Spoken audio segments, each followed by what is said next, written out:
Hello to all of you, the group from week 2 that I affectionately called the Fools. Uh, you're in good company there because Paul himself will refer to himself as a fool in various contexts. But I wanted to offer you a response to the fine discussion that has taken place this past week among you, address some of the questions that you raised, and maybe make some highlights here. But I just want to thank you for, I think, a really vigorous and helpful engagement with material with one another. Thanks to Ali too for weighing in on some of the posts. I think the first thing that I wanted to highlight is something that Brian says that is such a helpful parallel to what Paul is teaching in 118 to 32. He says that in Singapore, there's a tendency of dominant groups to mistreat groups that are migrating to Singapore, living in Singapore as immigrants, and thereby forgetting that they too were once immigrants. And that's such a helpful comparison, I think, to what Paul is saying to the readers about their inability to be human rulers or judges of others.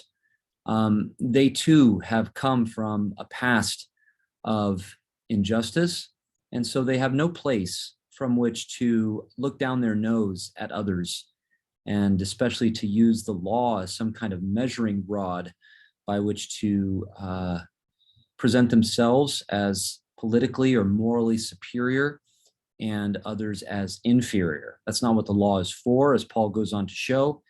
And it's not cognizant of the shared history of injustice and idolatry that all of the readers are heirs to.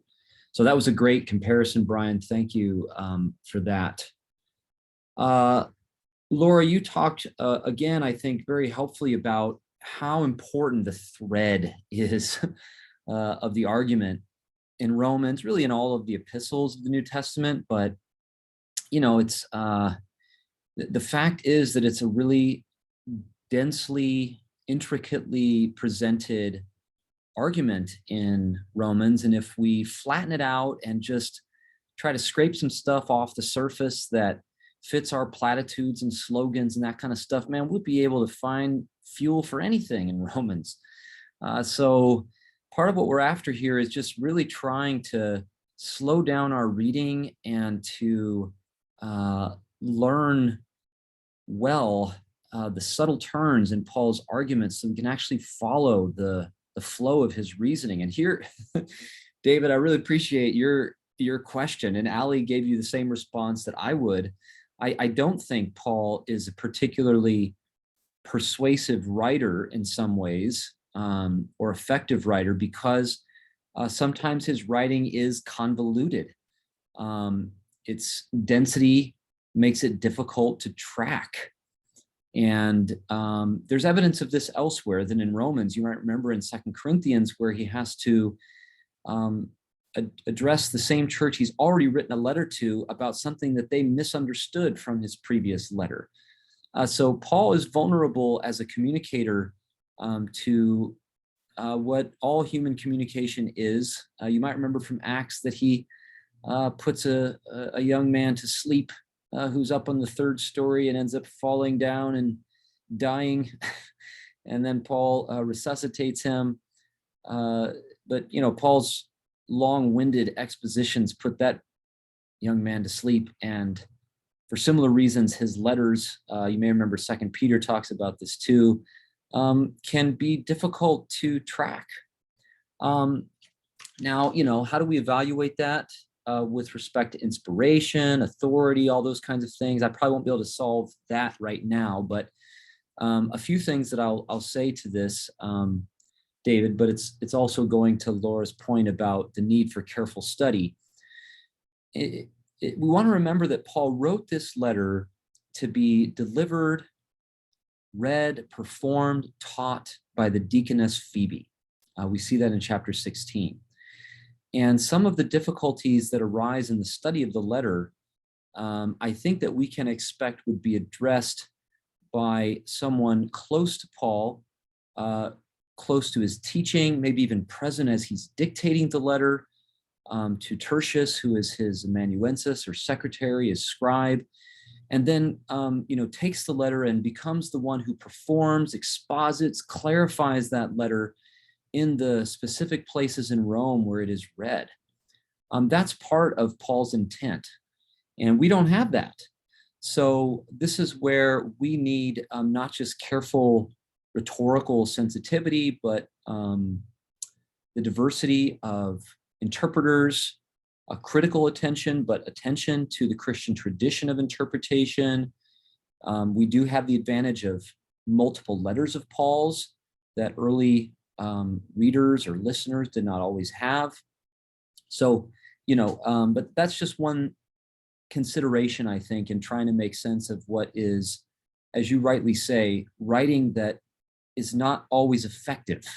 The other thing that I want to say is that the relative vulnerability of Paul's writing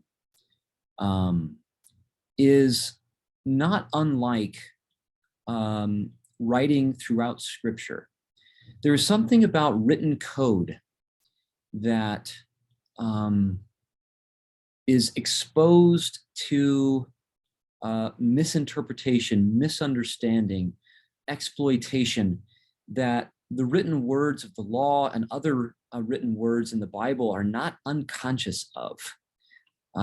In other words, I think that all of the written words in Scripture are cognizant of the fact that their truth, their effectiveness requires the work of the Spirit and does depend in some measure on the quality of the character of those who receive and transmit it. So there is no guarantee about the effectiveness of writing. And in this connection, it's rather interesting that Jesus himself did not write anything down, except for that peculiar passage in John where the only thing he would write was in the dirt, which with the sands of time would be erased. So there's something here about the way inspiration can't fetishize the written word because of some of its intrinsic liabilities, but instead has to also account for the spirit by which the written word is read, the work of the Spirit among the people where it is read, etc. So those are all, I think, components of any sound doctrine of inspiration in which Scripture is treated independently of those other things. Then I think the doctrines of inspiration that result will be naive. So thanks for that, David. Also just want to maybe echo something that you say,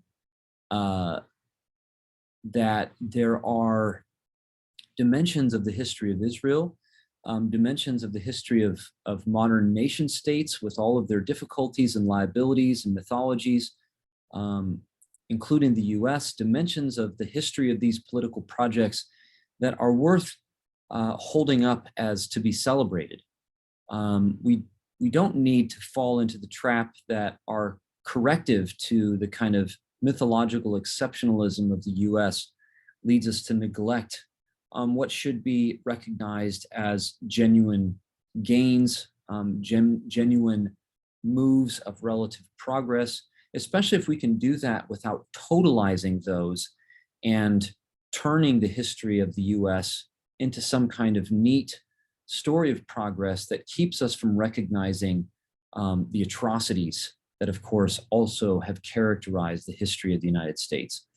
I think here we can look to Dr. King as an exemplar, as someone who was able to vindicate some of the institutions, the codes, the words, the legislation, the constitutional legislation of the United States, and to use some of those visions and words as a way of criticizing developments in the national kind of life that were not true to them, and to be able to signal other examples that were true to them. So I think that that is fair game, and it's just a matter of a sort of poetic sensibility, I think, in how we speak and act with respect to our national traditions, so that we're not committing the kinds of errors that Paul is warning us about, but still being able to use certain national institutions and developments for the purpose of justice. I think that that is possible. I'm not so cynical as to set that aside. So I appreciate you pointing that out. Looping back to something that Laura and Zach talk about, which is some of the denunciations in 1:18-32, specifically as they relate to same-sex relations. And then Zach's maybe even more probing question about if we take on board what Paul is teaching us about the illegitimacy, inadequacy of human judgment, how do we engage in healthy criticism and reform of our churches, of ourselves, one another, of national institutions, other political structures, etc. These are really good questions, and I won't do justice to them now, but I want to speak to them briefly. Let me take the second one first, Zach's kind of probing question, and I'll kind of back into the question of same-sex relations as it relates to Romans 1.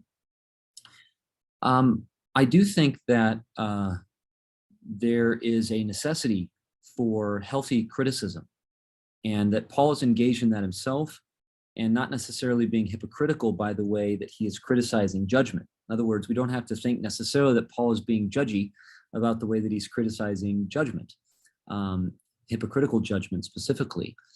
The key, I think, is for our criticism to be flowing from a place of self-examination, from a place that is mindful of social location, and from a commitment to solidarity with those whom we're criticizing.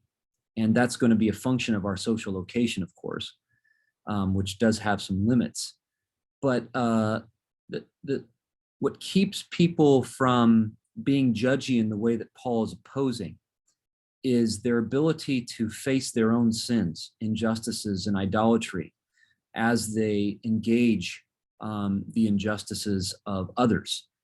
To do that in a way that shares the burden of reform in a healthy way. It's not always going to be the same burdens for all people. When we talk about racial justice in the United States, for example, I don't think that people of color bear the same burden of reform that white people like I do.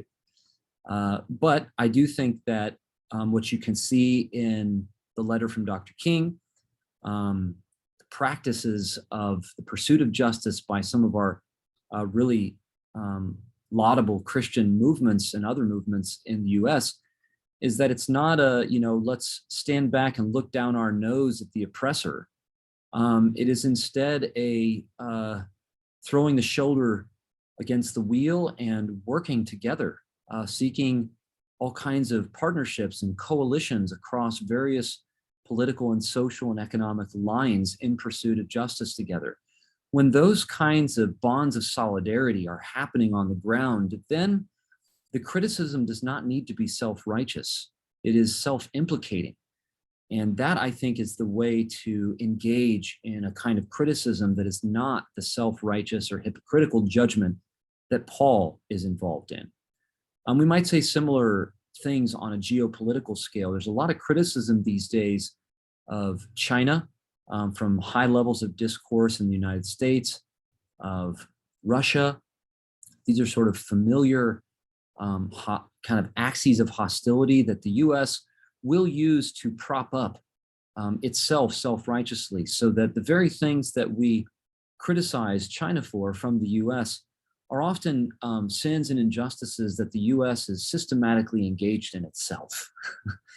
And the same could be said for other objects of US judgment in the world. So that's a place where I think that US rhetoric exhibits the sort of hypocrisy that undermines its authority to be able to promote just change in other places, because it is actually a way of turning a blind eye to its own injustice. If, in contrast, US rhetoric were more patient with its own injustices and evidently engaged in addressing them, then the criticism that might spill over into other places, other societies, might be perceived as less hypocritical and provide opportunities for good partnerships, rather than more layers of kind of, you know, it's really a sort of ploy or way of cultivating an image of the US that is not truthful, and consequently, you know, plays to the base in certain places, in US society and elsewhere, but does not actually move us toward justice in the world. Now, how does that relate to same-sex stuff, and the various kinds of behaviors that Paul does implicitly condemn in 1:18 to 32, and especially the second half in 26 to 32? As I'm saying, I think that these behaviors, similar to some of the ways that the USA is criticizing injustices in other parts of the world, they may be things that are indeed unjust, but we should be very careful about using Paul's language and treatment of them as a basis for pointing criticism of these behaviors against others. Because I think that that is at cross purposes with what Paul is actually using them to denounce, which is our self-righteousness, rather than helping us to identify what's sinful out there in the world somewhere rather than in ourselves. So I'd be very cautious about that. And then what I'd want to add, which I did, I think, speak to in the podcast exposition, but that I can reiterate a little bit here, is that when it comes to same-sex relations, I think Paul is addressing specific proverbial instance or kinds of same-sex interaction in both the Israelite and Gentile past. Interactions that are notorious for their cruelty, for the asymmetry of power that is involved. And if we take those particulars into account, I don't think that we can construe what Paul is saying as some kind of flat, general condemnation of all conceivable same-sex interactions. So the attempt to flatten out Paul's teaching to be some kind of generic condemnation of homosexuality or something like that, I think is unsound interpretation of this section of Romans. And also, as I've said earlier, it's kind of tone deaf to Paul's pastoral and rhetorical purposes.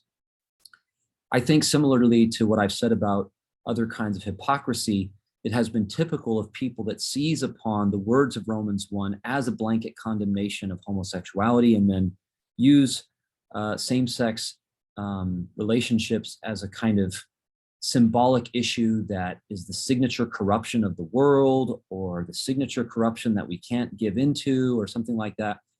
I think that that sort of use of the issue of same-sex relations and then Romans 1 actually serves to hide all kinds of sexual corruption among those that are so loudly critical of same-sex relations.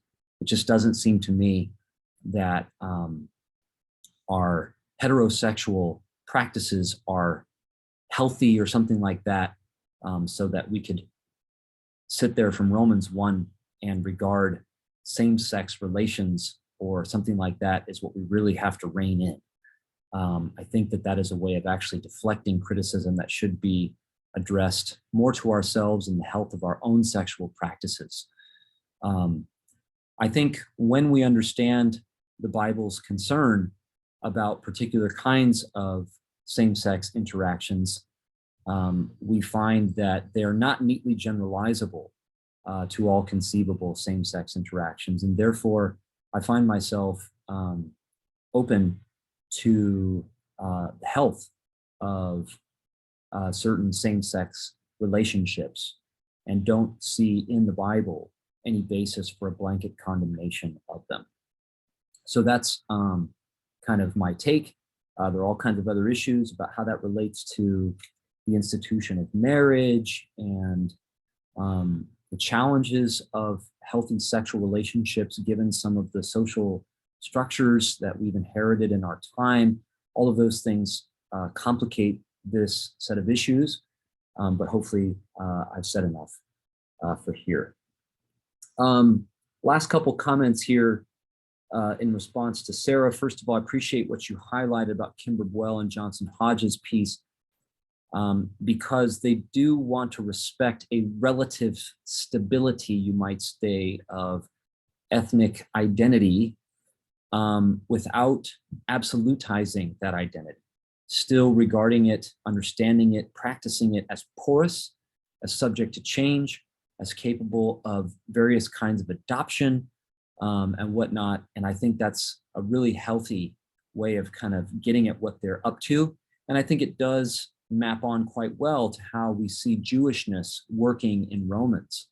Jewishness is not just this thin thing that you can take off and put on.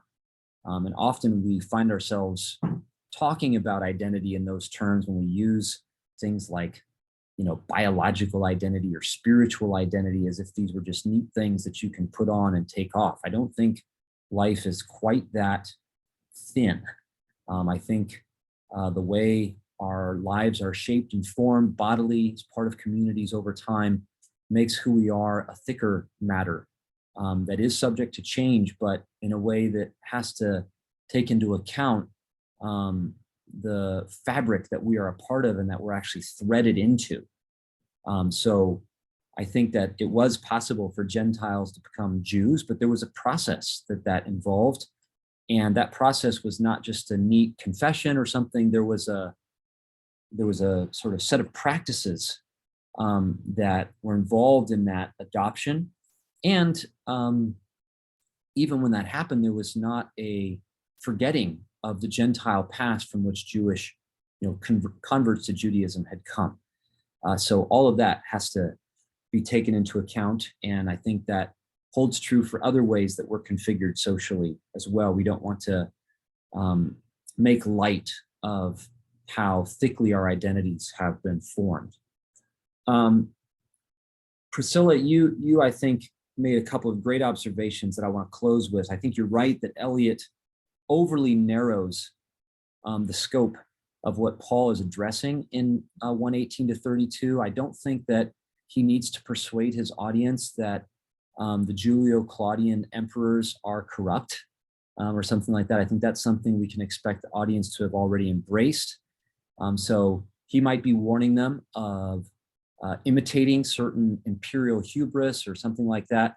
But I think that it's better to see, in light of where Paul's pastoral focus goes in the letter, especially in the latter chapters, to see that he's focused on a tendency towards the wrong kind of judgment, boasting, self-righteousness among the readers, not Julio-Claudian emperors, and warning them against using and misusing institutions of the people of God, the law, circumcision, etc., as grounds for boasting in the wrong kind of authority. That's, I think, the concern, and commending faith as the alternative to that way of treating one another in self-understanding. So I'm with you there. And I also think that you're right to say that Stowers expects a little bit too much from our ways of reading Romans. I don't think that we should pretend to be able to repristinate how the original readers understood Romans, as if we could completely disembody and departicularize ourselves from all of our own attachments and commitments, culturally and otherwise, and neatly re-embody ourselves as the first century readers of the letter. I don't think we should ignore the differences between us and ancient readers, but I think we should, as I think you're suggesting, always be mindful of how, even in the way that we imagine ancient readers, we are shaped in that imagination by our own place and our own time. And so we want to use that historical exercise of imagining how people heard this in the past, not as a way of minimizing our own influences, but as a way of checking and disciplining our influences, and never ignoring them, but shaping them and trying to make ourselves more sensitive, not just to ancient contexts, but to our current contexts. And those historical questions can actually shape us to be better listeners to ourselves and to our neighbors in the present. So one of the things I often say is that we ask about the past, not to learn how the past was different from the present, but to learn how the past was different than we thought it was. So we're always disciplining our own minds and lives, not trying to take possession of the past. Hopefully that's helpful to you, Priscilla, and I think that that's a good corrective to Stowers, who I think does seem to imagine that we could strip from ourselves all of our own influences in the way that we construct the audience of Romans and then supposedly interpret it according to that construction. I just don't think we should pretend to do that. Instead, I think we should have an ongoing sort of dialogue with the historical past to try to temper our understanding by the way that we try to do justice with the memory of those people through the text itself, as well as other sources that might help us attend to their memory. Thanks again to the whole group for a great discussion. I hope this response is helpful to you.